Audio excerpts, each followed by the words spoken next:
그러면 아까 말씀드린 대로 우선 그 박 교수님의 그 임 교수님 발표에 대한 토론이 있도록 하겠습니다. 그 위원회 문제는 우리가 사실은 같이 고민해봐야 될 여러 가지 주제가 있어요. 저도 한 7, 8년 전에 비슷한 여전히 변화가 없었던 상황이거든요. 지금 그 위원 여기서 이제 그 윤태봉 교수님이 중요하게 지적해주신 몇 가지가 이제 우리나라에서 이제 합의제 행정기구로서 운영되고 있는데 현실적으로 이것이 진짜 합의제 기구처럼 운영되고 있느냐? 예를 들면 뭐 대표적으로 이제 뭐 공정거래위원회, 이제 금융위원회라든지 뭐 이런 행정기관 성격이 있는 그 방송통신위원회도 그렇고요. 엄격하게 말해서는 이제 좀 공정한 의사결정. 방송통신위원회는 조금 여러 가지 성격이 뭐 여러 가지 복잡하기 때문에 좀 뭐 그런 성격들이 있을 수 있을 것 같은데 그 위원 구성도 다른 위원회와 달리 이렇게 굉장히 복잡하게 돼 있긴 한데 근데 실제로 보면은 사실상 운영이 이제 위원장, 그다음에 부위원장, 이 사무총장이라고 불리기도 하고 그 총장 규모에 따라서 이런 그 층으로 이루어지는 어떤 상황에서 약간 그런 합의제적인 정신이 과연 조금 이루어지느냐, 합의제 기구로서의 어떤 성격이 필요하냐 그런 부분들이 좀 있는데 대표적으로 또 여기서 한 가지 좀 빠지는 게 혹시 그 부분 이제 우리나라에서 좀 독특한 또 중앙행정기관 중에 하나가 이제 감사원 조직이 좀 있지 않습니까? 감사원도 엄격히 말하면 이제 감사위원으로 구성되는 합의제 기구 성격이거든요. 이게 이제 뭐 감사원도 5인이니까 감사위원 규모가 이제 4인이나 5인이가 돼 있고 그래서 감사원도 이제 감사위원들의 어떤 합의를 통해서 최종적으로 어떤 감사 결과에 대한 의결을 하도록 돼 있고 한데 그래서 이 합의제 행정기구가 일단 명칭부터도 이게 그 감사원이라는 조직이 또 합의제 행정기구로서 존재하고 있고 대부분의 이제 그 합의제 기구들은 이제 다 위원회 형태로 이제 존재하고 있는데 그런 부분들이 일단은 그렇고 특히 중앙행정기관 형태의 중앙행정기관으로 지위를 갖는 이런 행정위원회들이 대부분 이제 총리 산하로 돼 있잖아요. 이게 뭐 대통령 소속으로 돼 있는 데는 대부분 이제 자문위원회 성격이 강한 위원회들이고 대부분 이제 방송통신위원회라든지 공정위, 금융위원회, 그다음에 권익위원회 이게 이제 대부분 이제 총리 산하로 돼 있어가지고 실질적으로 모든 것들이 이제 이루어지고 그래서 독립성 측면에서 특히 뭐 그거는 이제 정권에서 어떻게 이걸 운영하느냐 대부분 이제 공정거래위원회라든지 방송통신위원회, 금융위원회는 어느 정도 역사도 오래됐고 뭐 전통이 있고 그래서 어느 정도 이제 독립성 뭐 이런 부분들인데 최근에 쟁점이 되고 있는 게 말씀하신 것처럼 이제 권익위원회 어떤 측면과 국가인권위원회 어떤 우리나라에서 어떤 그런 어떤 그 민주화 이후의 어떤 그 국가의 어떤 그런 어떤 국민 권익 그다음에 그런 권익 구제기관으로서의 어떤 권익위원회, 청렴위원회, 부패방 그다음에 고충처리위원회 따로 운영됐던 것들이 이제 통합이 돼 있습니다. 그리고 근데 또 국가인권위원회 같은 경우도 한 10여 년이 지났죠. 2000년 초가 98년 제가 그렇게 설립이 된 걸로 기억하는데 그동안 인권위원회가 그동안 많은 발전을 보다가 최근 몇 년 동안 이제 국가인권위원회의 어떤 역할과 위상 그다음에 여러 가지 이런 것들이 좀 많이 조금 그 국제 기준에 비춰봤을 때 조금 여러 가지 문제점이 있다, 한계가 있다라는 지적을 많이 받고 있습니다. 그래서 그런 부분들에 대해서 우리가 이 위원회의 어떤 독립성, 특히 행정기관, 중앙행정기관 성격을 갖고 있는 위원회들의 어떤 독립성 문제에 대해서는 특히나 어떤 그런 이 권익 구제기능이라든지 인권위라든지 이런 데 있어서는 더 신중한 어떤 접근이 필요한데 그런 부분들이 좀 최근 몇 년 동안에 좀 이런 부분이 좀 제약돼 왔다는 어떤 한계가 있을 것 같고 또 이제 보면 자문위원회 중에서 이제 행정위원회가 대부분 이제 또 다른 명칭으로 이제 보통 법정위원회 혹은 뭐 비법정위원회 이런 여러 가지 용어들이 많이 쓰이고 있는데 그 최근에 한 가지 예를 저도 한번 들었는데 문화재청 소속 위원회 중에서 이제 문화재위원회가 있는데 이 문화재위원회의 기능이 이제 조사 심의 기능이라고 되어 있습니다. 그래서 이게 행정법적으로라든지 심의의 어떤 법적인 효력이 의결을 포함한 걸로 이제 판단이 되죠. 심의라는 거는 당연히 의견을 전제로 해서 심의를 하는 거니까 심의를 하는 것을 그냥 단순하게 자문을 한다는 의미는 아닐 것 같고 심의에서 오기 전에 저도 과연 심의의 어떤 법적인 효력이 뭘까에 대해서 한번 법학 책들 한번 찾아봤는데 대부분 보면 명확하게 어떤 그런 있는 건 아니지만 심의 기능은 분명히 의결 기능까지를 포괄하는 거다라는 어떤 해석이 되는데 이 보면 이제 문화재청은 분명히 이제 독임제 기관이거든요. 문화재청은 독임제 기관인데 모든 의사결정에 있어서 상당 부분을 이제 문화재위원회의 결정에 기속이 되고 있다라고 이제 문화재청의 전 차장을 최근에 만날 일이 있어서 말씀을 들어봤는데 문화재청은 말하자면 문화재 관리라든지 어떤 모든 어떤 이런 것들을 독임제 기관으로서 의사결정을 하게 되는 어떤 기관임에도 불구하고 모든 어떤 문화재 관리라든지 뭐 보건이라든지 뭐 이런 것들에 대한 모든 의사결정을 다 문화재위원회의 의결에 대부분 기속받고 있고 그러다 보니까 독임제 기관으로서의 어떤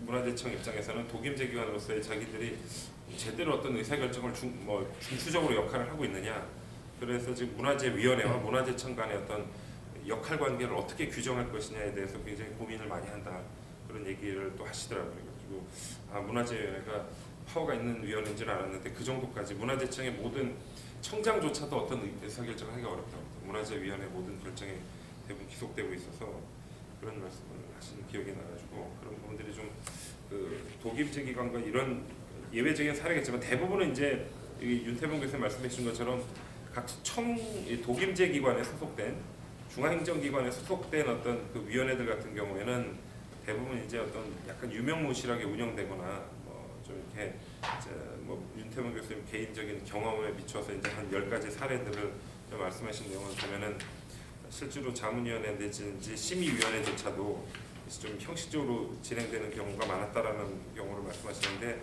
이제 문화재위원회 같은 또 예외적인 사례를 보면 또 오히려 또 소속 위원회임에도 불구하고 더 높은 또 권한을 행사하는 어떤 그런 경우가 있고 그래서 이걸 보면은 결국은 이게 이 위원회를 어떻게 운영하느냐에 대한 어떤 그런 신충식 교수님 발표하신 것처럼 어떤 의사결정 그런 어떤 위원회를 어떻게 조직화하고 구성할 것이냐에 대한 의사결정에 대한 어떤 그런 마인드 공적인 어떤 아까 절차적 절차적 접근이 아니라 어떤 용어를 쓰셨는데 시스템이라 어떤 용어를 쓰셨는데 제가 설계적 접근 이런 설계적 접근 이런 말씀하셨는데 그런 어떤 결정이 굉장히 필요하지 않을까 싶은 생각이 듭니다. 자문위원회 진짜 지금 현실적으로 우리나라뿐만 아니라 자문위원회를 설치하는 진짜 이유는 책임의 모호성을 위한 부분이 성격이 크다라는 건 누구나 다 알고 있는 거예요. 최근에 모든 대부분의 대학들이 마찬가지지만 또 요새 구조개혁이다 이렇게 이런 하면서 저희도 학교에 보면은 실제로 그 의사결정기구가 공식적인 라인이 있음에도 불구하고 모든 걸 다 위원회를 다 만들더라고요. 구조개혁위원회 무슨 또 미래기획위원회 위원회 한 3가지를 만들어 가지고서 실질적인 어떤 의사결정의 핵심 라인에 있는 어떤 처장, 총장, 부총장들의 어떤 곤란한 문제들 이제 위원회, 자문위원회 이제 어떤 그런 형식으로 그래서 아마 중앙부처도 비슷하지 않을까. 이제 이런 자문위원회라든지 이런 어떤 용어상의 심의회라든지 협의회 여러 가지 용어상에도 불구하고 그런데 대부분 이제 자문위원회 운영이 조금은 형식적으로 근데 왜 그럴 수밖에 없느냐? 본질적으로 들어가면 이 공직자들이 이 공직에 계신 분들이 윤리적인 어떤 의사결정을 하기가 굉장히 어려운 구조를 처해 있는 것 같습니다. 실질적으로 보면은 어떤 본인의 어떤 소신을 갖고 어떤 의사결정을 했을 때 거기에 대해서 어떤 책임을 질 수 있는 부분은 지겠지만은 책임을 합리적으로 어떤 범위 내에서 책임을 질 수 있는 구조가 아니다 보니까 실질적으로 의사결정의 어떤 본질적인 어떤 의사결정 하기도 어렵고 또 거기에 대해서 책임 소재에 대한 어떤 어려움도 있고 그러다 보니까 결국은 우리나라뿐만 아니라 공공기관, 공공조직의 어떤 특성상 책임의 어떤 모호화를 위해서 이런 자문위원회들을 자꾸 설치하게 되고 하는 거고 그래서 원칙적으로는 자문위원회가 이렇게 유명무실하게 운영될 바에는 이걸 축소하자, 통폐합하자 현실적으로 타당한 논리처럼 받아들여지지만은 문제는 그렇게 통폐합하자라는 취지가 현실에 그러면은 이 공공조직의 어떤 공직자들이 정말 윤리적으로 혹은 자신의 어떤 소신껏 어떤 의사결정을 할 수 있는 어떤 그런 기반이라든지 체계가 만들어져 있다면은 그것이 어떤 굳이 자문위원회를 설치하지 않더라도 그렇게 막 의사결정할 수 있는데 현실이 그렇지 않은 상황에서 통폐합하자라는 거는 현실적으로 통폐합이 잘 되기도 어렵고 또 정권 말기에 가면 또 다시금 다 늘어나게 되고 그런 부분이 있을 것 같습니다. 그래서 그런 문제들 다 같이 고민해서 좀 정리를 해주시면은 더 좋은 글이 되지 않을까 싶어서 좀 첨부 말씀을 드렸습니다.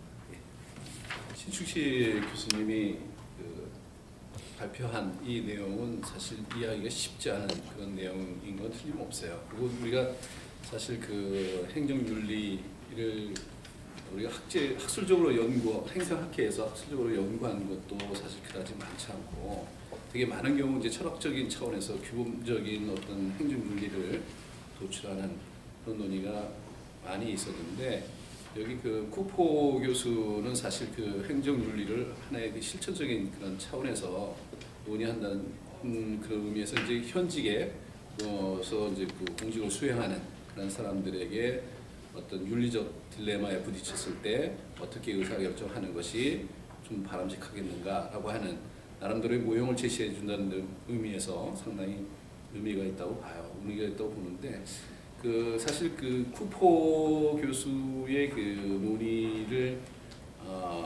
중심적으로 이제 하고 있는데 신축 교수님이 그 발표하신 그 내용 속에는 쿠포가 얘기하고 있는 그런 그 윤리적 의사결정 특히 이제 설계적 접근 방법을 통해서 윤리적 의사결정 모형을 이제 도출하는 그런 과정 속에서 좀 철학적으로 부족한 부분을 메워주는 그런 논의가 많은 비중을 차지하고 있어요. 그래서 이제 약간 이제 그 논의 체계에 있어서 좀 이렇게 잘 들어맞지 않는 그런 면이 간간히 이제 보이게 되는데 그런 점에 대해서 제가 그 한번 질문을 드리면서 토론을 할까 합니다. 더구나 그 이 논문이 가지고 있는 그 의미는 사실 이 과정적 그런 윤리이기 때문에 이게 그 어떤 그 소위 말하는 나라를 달리해서도 적용될 수 있는 그 보편성을 가지고 있다라고 저는 생각을 하고 있습니다. 그래서 그런 차원에서 이 논문이 좀 더 이게 체계적으로 전개되는 데 있어서 좀 보완했으면 하는 점을 말씀드리도록 하겠습니다. 저는 이제 그 이 논문을 보면서 느꼈던 것 중에 하나가 제일 그 두 번째 그 논의에서 예를 들면 공직윤리가 행정의 정치 이론이라고 이제 그 쿠포 교수도 얘기를 하고 있는데 이 논의가 좀 더 이제 분명해졌으면 좋겠다라고 하는 생각이 들었어요. 즉 말하자면 우리가 그 신행정학이 태동하던 그 시점에서는 사실 그 우리가 공공행정 부분이나 정책 그 우리가 과정 그런 부분에서 가치의 충돌이 활발하게 전개됐던 그런 시대적 배경을 가지고 있었어요. 그래서 그 당시에는 사실 그 우리가 어떤 의미로 보면 그 당시에도 우리가 행정윤리를 철학적인 그 차원에서 우리 들여다보면 소위 말하는 그 의무론적 어떤 윤리론과 그다음에 결과적 그 윤리론이 그 공히 존재하고 있던 그런 시절이었었는데 저는 이거 그러니까 행정의 그러니까 행정이 정치화가 갖고 있는 의미에 대해서 좀 이제 좀 생각을 해봐야 될 것이 뭐냐면. 그 당시에 우리가 그 공직윤리라고 공직윤리라는 것이 있었다면 그 공직윤리의 어떤 철학적 정향에 대한 문제 제기가 활발하게 전개됐던 그런 시기가 아니었었나 그런 생각이 듭니다. 더군다나 우리가 행정이 그런지 우리가 정치와 행정이 어떤 이원론으로 그 얘기됐던 그 시절에서 우리가 정치와 행정이 이론론으로 전환되는 그런 시점에서 사실 그 목표 설정과 관련된 특히 우리가 정책 결정 시에 목표 설정과 관련된 가치의 충돌이 활발하게 전개됐던 그 시점이었었기 때문에 사실 그 윤리적 딜레마가 이제 많이 발생했던 그런 그 시대적 배경을 갖고 있다고 저는 생각을 하고 있어요. 그래서 그 당시에 우리가 그 소위 말하는 그 그러니까 목적론적 그 윤리론이라고 볼 수 있는 우리가 그 소위 말하는 공리주의에 대한 도전이 한참 진행됐던 그런 시기가 아니었었나라고 하는 생각이 들고 그 위에 이제 그 정책학이 하나의 그 발전하게 되는데 그때 정책학 그 부분에서도 사실 윤리 문제가 그다지 심각하게 제기되지는 않았어요. 제기되지는 않았는데 그 이후에 우리가 그 정책 결정과 관련된 그 가치의 충돌이 활발하게 전개되면서 말해서 정책 결정 시에 어떤 어떤 가치가 더 바람직하냐라고 하는 것을 두고 갈등이 이제 많이 벌어지게 되는데, 그때 이제 정책 결정자가 여러 가지 가치들 중에 어떤 가치를 반영하는 정책을 결정해야 될까라고 하는 것을 두고 갈등이 벌어지는 그런 관련된 그런 논문도 많이 있었던 거로 기억을 하고 있습니다. 그래서 이 논문에서 이런 행정의 정치 부분에 행정의 정치와 관련된 그런 부분에 행정의 정치화로 인해서 야기되는 윤리적 딜레마가 어떤 성격을 가지고 있는지를 좀 더 분명하게 논의해줬으면 논의 전개가 훨씬 더 부드럽지 않겠는가라고 하는 생각이 들어요. 그래서 행정의 정치 이론을 공직윤리 맥락에서 공직윤리라고 하는 차원에서 재맥락하는 그런 작업이 좀 필요하지 않을까 싶은 생각이 들고, 그랬을 때 공직윤리의 세 정향이라고 하는 정말에서 세 정향으로서 실천 이성을 논의하고 있는데, 이것이 이제 이런 소위 말 재맥락화한 그 맥락 속에서 이런 실천 이성을 논의해줬으면 이게 따로 노는 것 같지 않은 그런 느낌을 받았다라고 하는 생각이 들어요. 그 다음에 공직윤리의 세 정향의 실천 이성과 관련된 그런 논의에 있어서도 쿠퍼 같은 경우에는 되게 이제 우리가 여기서 얘기하고 있는 실용적 차원하고 도덕적 차원의 어떤 실천 이성을 융합하는 것으로 이제 논의하고 있는데, 이 융합하는 과정에 대한 논의가 좀 더 있었으면 좋겠다라고 하는 생각이 들어요. 간단하게 논의해서 이게 앞서 얘기한 것과 그러니까 행정의 정치와 행정의 정치화와 실천 이성과 어떤 연관을 갖고 있는지가 분명하게 드러나지 않아요. 그래서 그걸 좀 같이 연결해서 좀 논의했으면 좋겠다 싶은 생각이 들고, 또 하나는 이제 윤리적 딜레마의 세 기원에 대해서 지금 말씀하셨는데, 저는 이게 쿠퍼 교수의 논의를 좀 더 체계화할 수 있는 그런 부분이 아니겠나 싶은 생각이 들어요. 특히나 여기 보면 탄생과 필멸의 대립이라든지 내부와 외부의 대립, 계층구조 상하의 대립, 이렇게 이제 윤리적 딜레마의 세 기원을 이렇게 추상하고 있는데, 이 추상화하는 그 어떤 논리적인 근거가 분명하게 나타나 있지 않아서 좀 아쉬운 감이 있어요. 예를 들어서 쿠퍼 교수 같은 경우에는 단순히 사람들의 어떤 이전 경험이라든지 특정한 인지 스타일 이런 데서 대두됐던 갈등을 지각하고 경험하는 방식에서 이제 세 가지 윤리적 딜레마를 이제 구성하고 있거든요. 그래서 이 논문에서도 이런 탄생과 필멸의 대립은 이제 제가 생각할 때는 이 부분이 굉장히 이제 중요한데, 이 부분에 대한 얘기를 좀 해줬으면 좋겠다 하는 생각이 들고, 그 다음에 또 우리나라에서 적용하는 사례 같은 경우도 좀 이게 논의 전개 방식이 아마 이제 저하고 좀 달라서 이제 그런 생각이 드는데, 마치 이제 이렇게 딜레마의 어떤 세 가지 딜레마를 기술을 하고 이 세 가지 딜레마에 이제 맞는 그런 사례들을 찾은 것 같은 그런 느낌이 좀 들어요. 그래서 논의 전개 방식이 좀 이렇게 여러 가지 윤리적 딜레마가 있는 그런 상황을 보여주고, 거기에서 이제 이런 세 가지 딜레마의 기원을 추상하는 것이 훨씬 더 낫지 않겠나 싶은 생각이 좀 들고, 그 다음에 이제 윤리적 의사결정의 설계적 방법에서 이제 얘기를 하는데, 이게 이제 전체적으로 앞서 우리가 철학적으로 논의했던 그런 내용들과 이 부분이 잘 연결되지 않은 부분이 좀 있어요. 그 부분이 이제 왜냐면 쿠퍼 교수는 사실 윤리적 딜레마를 실천적으로, 그러니까 공직자들이 실천적으로 해결하려면 어떻게 했으면 좋겠는가라고 하는 것을 설계 접근법으로 해서 이제 문제를 해결하고 있는데, 그래서 이제 공직자 어떤 개인의 초점을 맞춰서 윤리적 의사결정의 윤리적 의사결정의 어떤 모델을 이제 제시를 하고 있는데, 그런 것들이 앞서 얘기한 것과는 좀 잘 맞지 않는 그런 느낌이 좀 들어요. 그래서 하나하나 보면 다 의미가 있는 것인데, 전체적인 전체적인 어떤 논문 선상에서 놓고 보면 잘 연결이 되지 않는 그런 소위 말하면 따로따로 노는 곳에 대한 어떤 핀이 빠져 있는 것 같은 그런 느낌이 저한테 좀 들었어요. 그런 부분들이 좀 보완되면 논문이 훨씬 더 이렇게 나아지지 않을까라고 하는 생각이 듭니다. 예, 이런 토론 마치겠습니다. 네, 감사합니다. 그러면 이어서 플로어에서 오늘 발표한 또는 토론한 내용에 대해서 질문이 있으면 받도록 하겠습니다. 제가 네. 그 인지과 그 신경 철학 이런 걸 공부하는 철학자 우선 오늘 발표 우선 상당히 많이 배워봅니다. 상당히 관심도 새롭게 가지게 됩니다. 우선 그 아주 사소한 거 하나 말씀드리면 앰비기어티를 한국에서 요즘에 보통 철학에서는 그냥 모호성이라고 번역하지 않고 애매성이라고 번역합니다. 모호성이라는 건 베이그네스, 한계가 불분명한 걸 모호성이라고 번역하고 앰비기어티 이러면 이거냐 저거냐 두 가지 이상의 의미를 쓰일 때 그 다음에 이제 그건 뭐 사소한 얘기고요. 그 이성, 실천적 이성적이라는 부분, 우리 의사결정과 관련해서 이렇게 볼 때 현대 그 신경과학 이런 쪽의 이야기를 좀 보면 우리의 의사결정이 상당히 감성적으로 된다는 얘기가 상당히 많거든요. 그래서 그런 부분을 고려하지 않는다고 상당히 성토하는 사람이 제가 볼 땐 에드워드 윌슨의 그 컨실리언스라는 책에서 상당히 말하는 것 같고요. 경제학을 비판하지만 아마 여기도 상당히 디시전 메이킹과 관련해서 상당히 많이 고려가 될 것 같고요.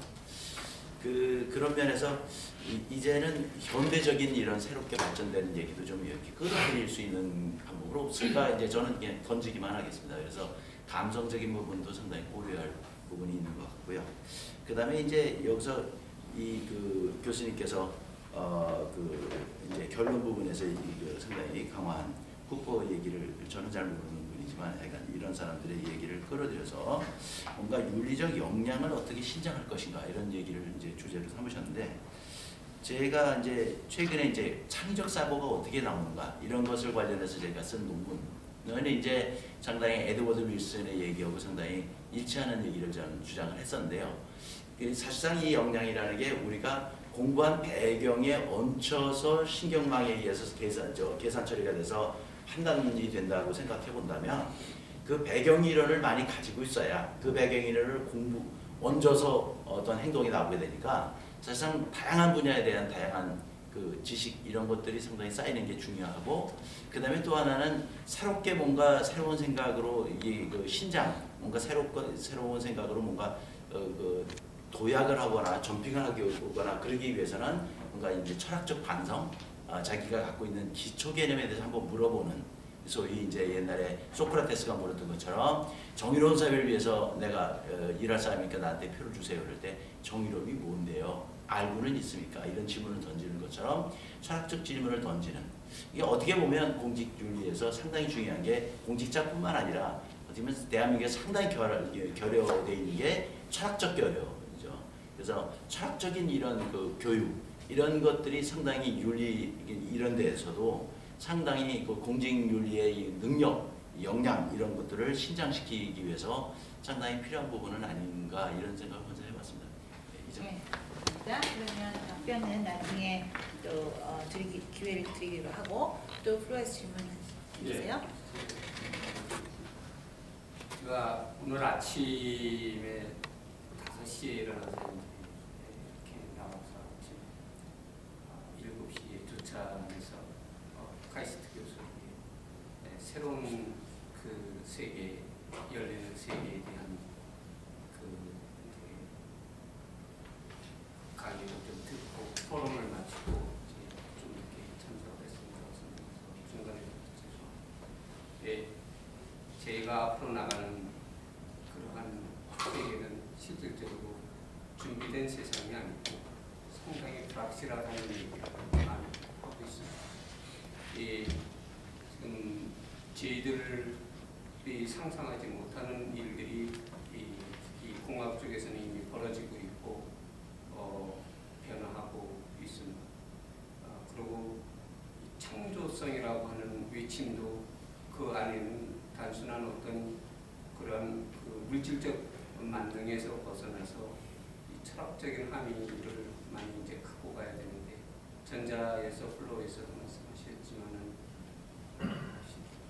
사실 그 저희들이 윤리적인 이야기를 언급하면서 역량을 향상시킨다고 하는 부분은 단순히 한 구성원으로 되는 것이 아니고 이 공직사의 전체적인 그 역량에 대한 수준이 올라가야 되는 상황이기 때문에 이 쿠퍼 교수가 30년 동안 연구해서 이 언급한 EDM 시스템 이라는 것이 저희들이 그냥 논문 한 편으로 써서 얘기할 수 있는 상황이 아닌 굉장히 저변에 상당한 저희들이 깊이를 알고 반성을 해야 되는 부분이고, 그것이 저변에 깔려서 어떤 부분들에 대한 부분들이 새로운 생태계를 공직사회에서 조성할 때에 되어야 하는 그런 거를 많은 메시지를 전해주고 있다는 의미를 갖게 됩니다. 그래서 이제 이것을 어떻게 정책에 반영해야 되는 부분이 이제 과제가 상당히 캐즘 현상으로 생기는데, 이제 그 과정이 앞으로 이제 학자들 분들이 많은 연구를 좀 해주시고, 또 그렇게 하기 위해서 실질적으로 그 위원회 같은 그 정부위원회들이 운영될 때 융합돼야 되는 부분과 결여된 부분을 역량을 학습 과정을 통해서 올려야 되는 부분들에 대한 것을 아주 섬세하게 진짜 카다마가 그 공동 감각 하나를 언급할 때 그 깊이와 같이 저희들이 하나하나 조심스럽게 언급을 하면서 그것에 대한 결국은 판단력으로 갈 때에 여러 가지의 한계성이 많이 들어가 있지 않습니까? 그런 부분들에 대한 것을 잘 지침을 내려주고, 또 받는 사람이 그것을 역량으로 자기가 끌어올려서 모든 업무, 공직의 업무에 들어갔을 때 자연스럽게 그걸 해나갈 수 있고, 지금에서 여러 가지 부패고리에 연결된 것을 해결해 나가지 않는 그런 생각인데, 상당한 저희들이 그냥 이념적인, 이론적인 데에서 북한에서 끝나는 그런 상황이 될 거라고 생각합니다. 좀 더 연구, 학자 간의 연구를 통해서 좀 더 강한 그런 필요성을 느껴서 그런 부분에 대한 그렇게 얘기를 해주시죠. 네, 알겠습니다. 한 가지 질문만 더 받도록 하고 발표자들에게 기회를 드리겠습니다. 네. 네, 다른 게 아니고 우리 교수님 수고하셨는데, 제가 이제 정부 있을 때 이제 여러 계층의 정부가 위원회 많은데요.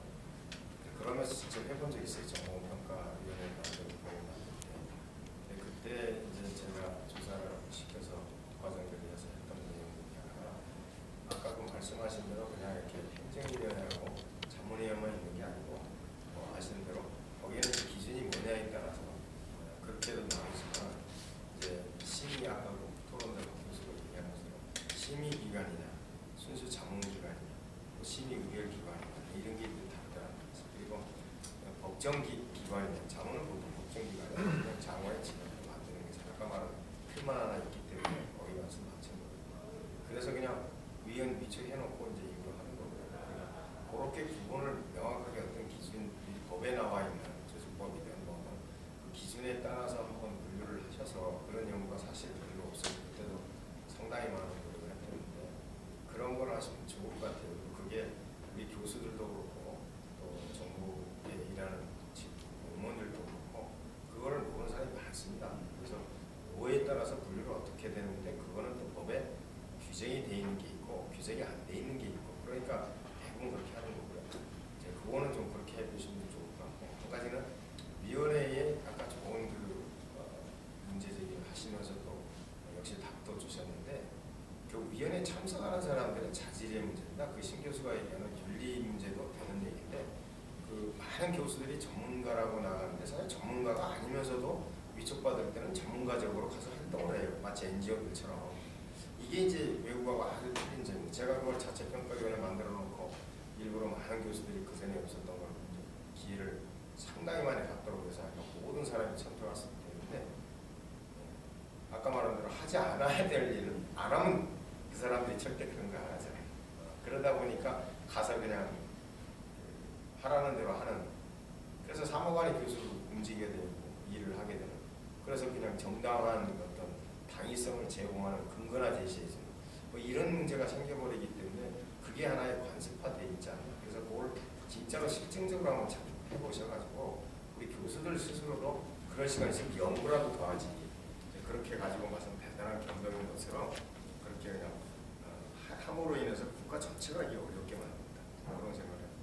네, 감사합니다. 그러면 그 각자 2분씩 먼저 신 교수님께서 저부터? 받은 답변과 코멘트에 대해서 죄송합니다만 2분씩 드리도록 하겠습니다. 3분으로 됩니까? 네, 드리겠습니다. 먼저 플로우부터 말씀드리면요. 분명히 그 ambiguity를 MS 모호성 사실 저는 조금 한자로 정확히 어떤 그게 구분을 못하겠습니다만 원래 그 개념은 엔티놈에서 시작된 겁니다. 그러니까 내가 동시에 어떤 두 가지 원칙을 가지고 판단하려고 했을 때 어떤 하나의 조금 상태가 안에 ambiguity나 일종의 조금 우리가 말해 에너미가 되는데 사실은 거기에 어떤 그 확실한 조금 내 원칙이 어떤 부딪히는 측면들을 얘기했었고요. 조금 서둘러서 그렇지만 사실 제 논문에 윤리적인 자율성이라는 실천성이 강조되기도 했지만 윤리적 민감성이 훨씬 더 중요합니다. 그래서 거기에 어떤 상상력이라든지 어떤 도덕적인 창조성 그런 식의 부분들이 얘기됐었고요. 그 다음에 어떤 비유적인 논의도 많이 있다고 해서 실제로 조금 교수님 말씀하시는 그 어떤 감수성 부분이라든지 또 그래서 사실 그 신경내과학과도 있는 겁니다. 남마저 같은 사람들이 우리가 조금 얘기 들으시는 부분들이기 때문에 그래서 쿠퍼 교수 얘기는 이게 어떤 자기가 어떤 윤리 원칙을 가지고서 어떤 책을 쓴 게 아니라 철저하게 어떤 공직자들 현장에 계신 분들의 어떤 윤리적인 딜레마를 근거로 해서 한 수천 건을 받아 보니까 가장 많이 나오는 것이 윤리적인 맥락이라든지 어떤 조직의 구조더라. 그래서 그런 식의 부분들을 우리가 어떤 식으로 어떤 그 윤리적인 상황까지 끌어올 것인가 하면서 디자인 어프로치라는 부분도 위트백이라는 공학에서 나온 한쪽의 아이디어입니다. 근데 그야말로 어떤 공직에서 그만큼 더 좀 매력적인 하나의 어떤 부분이었었고 사실 쿠퍼 교수 전혀 언급하지 않습니다만 저는 그 칸트 얘기를 끌어와서 이게 어떤 이성의 사용 방식에서 누구나 어떤 그 공공 서비스 하면서 이성의 사용은 기본적인 문제 아니겠습니까? 그래서 그 과정 속에서 실제로 이성의 한계도 우리가 알고 또 이성의 어떤 가능성을 충분히 받아들이면서 거기에 어떤 내가 정말로 어떤 맨 처음에 어떤 딜레마 상황에서 같은 그 어떤 감정적인 어떤 그 변화 어떤 그런 식의 부분들 꾸준히 조금 제가 이제 그 끌어가면서 어떤 의사 결정을 하는 부분이 나름대로 가장 바람직하지 않을까 하는 식의 어떤 기술적인 측면에서 어떤 의사 결정을 보여준다는 부분이 앞으로 조금 실제로 어떤 그 윤리계에서 조금 더 우리가 조금 주목해야 할 대목이 아닌가 싶습니다. 그 다음에 김 박사님 논의는 뭐 조금 이 얘기에 대한 조금 더 충분한 의미를 이제 부각시키는 말씀이었다고 생각이 되고요. 신 교수님 코멘트는 제가 할 얘기가 많은데요. 일단 조금 전체적으로 분명히 쿠퍼 교수가 다루지 않은 부분들이 논문 전체의 3분의 2 이상이 됩니다. 그래서 단순히 어떤 쿠퍼 교수 얘기에 어떤 매이지 않고 또 우리가 지금 이제 쿠퍼 교수를 조금 우리가 이제 받아들이더라도 우리 맥락이 뭘까? 그래서 우리 어떤 공공조직이 가지고 있는 여러 가지 속성들을 아까 얘기했던 것처럼 세 가지 부분들 상하 어떤 내외 그 다음에 그 생사의 문제는 실제로 어떤 고래로 어떤 역사에서나 특히 우리 상황 속에서 가장 많이 보는 부분들인 것이고 그 상황들이 강조가 됐었고 사실 그럼에도 우리가 어떤 택할 수 있는 실천 이상이라는 부분이 그렇게 많지는 않다는 것인 거죠. 어떤 극단적인 측면이 어떤 영미식의 공리주의하고 어떤 독일식의 어떤 칸트식의 의문론적이라면은 그 중간에 있는 부분이 쿠퍼의 입장이자 제 입장이기도 합니다. 그래서 그 양쪽이 사실은 항상 조금 부딪히면서 누구나 조금 공무원들 이렇게 조금 우리가 그 임명을 하게 되면 그 사람이 돈을 주는 것은 그 사람의 능력입니다. 그 사람의 또 공리적인 현상을 보고 있는 것인 거죠. 내가 일할 수 있는 사람이 되는 것인지 그걸 평가해서 돈을 줬던 것인 거고 그 어떤 자기가 공리적인 일을 하면서 정말 내가 어떤 그 내 양심에 저쪽이 없는 어떤 그런 식의 결정이라든지 어떤 집행을 해놓은 것인가 뭐 그 부분들이 강조될 것인 거고 그 다음에 좀 정치적인 성격이 강하다고 했던 부분들은 이게 어떤 식으로나 사실 윤리 속에 정치가 없는 게 아닙니다. 그래서 그 정치가 사실 대단히 복잡하게 이루어지고 있는 것인 거죠. 어떤 그 행정가가 단순히 집행만 하는 게 아니라 교육적인 의무도 있는 것인 거고 또 여러 가지 이제 어떤 대의적인 측면이 있지 않습니까? 시민을 대표할 수 있다는 부분들은 벌써 거기에 대단히 조금 복잡한 정치적인 윤리적인 집행이 들어와 있는 것인 거죠. 그래서 신 교수님이 지적한 부분들은 아주 귀하게 받겠습니다만 전체적으로 조금 대단히 어떤 맥락이라든지 어떤 일관성을 가지고서 쓴 페이퍼라는 점을 밝힙니다. 감사합니다. 네, 간단하게 말씀드리겠습니다. 교수님 말씀해 주신 것처럼 그 위원회가 워낙 다양하고 그래서 그 부분을 이제 좀 세분화시켜 줘야 되는데 정부 자료도 보니까 크게는 두 가지로 구분하더라고요. 그냥 안전행정부 자체가 그 안에 또 말씀하신 실무 의결을 쭉 세분하는데 그거는 좀 한번 해볼까 하다가 그냥 여기서는 표치하지 않았는데 말씀하신 대로 거기까지 한 번 더 자세히 간다면은 위원회의 기능과 역할에 대한 좀 더 정교하게 되지 않을까라는 생각이 들고요. 이 글의 사실 핵심은 위원회로 되어 있지만 위원회는 아니고 핵심은 원래 저기였죠. 정부 조직입니다. 사실은. 예를 들어서 그 소설 중에 카프카의 성, 캐슬이라는 소설이 있지 않습니까? 거기에서 이제 설계사 끝없이 건축가가 성으로 진입하려고 그러지만 실패하는, 저는 이렇게 해석을 했습니다. 끝없이 거기에 이제 들어가고 싶어하는, 그러나 들어가지 못하는 방관자로서, 아니 방관자라도 열애자라고 표현해야 되나, 아니면 예배자라고 해야 되나? 그러니까 정부 조직이 끝없이 국민으로부터 멀어지는 그렇게 본다면 이 위원회 조직이라고 하는 게 행정위원회든 자문위원회든 아주 작은 통로는 되겠다. 국민하고 정부의 멀어진 거리를 단축시켜 줄 수 있는. 근데 그것조차도 이렇게 이제 형이화되어 있는 그런 것들을 한번 이야기해 보고 싶어서 위원회를 많이 본 거고요. 교수님 말씀 많이 참고해서 나중에 좀 더 발전시켜 보겠습니다. 고맙습니다. 네, 오늘 그 정책학 연구에 관련해서 그 의사결정의 윤리 문제에 대해서 발표를 듣고 또 토론을 들었습니다. 좋은 내용 발표해 주신 분들께 감사드리면서 그 우리가 정책학에 있어서 윤리에 대한 연구는 굉장히 그 다양한 학문이 관련되는 거라고 생각합니다. 물론 이제 정책학 자체뿐만 아니라 또 뭐 심리학이라든가 또 법적인 측면, 또 나아가서는 어떤 철학적인 가치의 문제까지도 연관이 되는 거라서 사실은 그 연구 자체가 너무나 광범위하게 되다 보면은 또 어떤 의미나 초점을 이룰 수 있는 그런 또 연구 자체의 딜레마가 있는 것 같습니다. 그래서 오늘 발표해 주신 내용을 듣고 윤리에 대한 정책학에서 윤리에 대한 연구 자체를 어떻게 설계를 해야 할 것인가 하는 그런 문제도 못지않아 좀 중요하게 대두된 것 같습니다. 오늘 참석해 주신 여러분께 감사드리면서 점심을 먹도록 하겠습니다.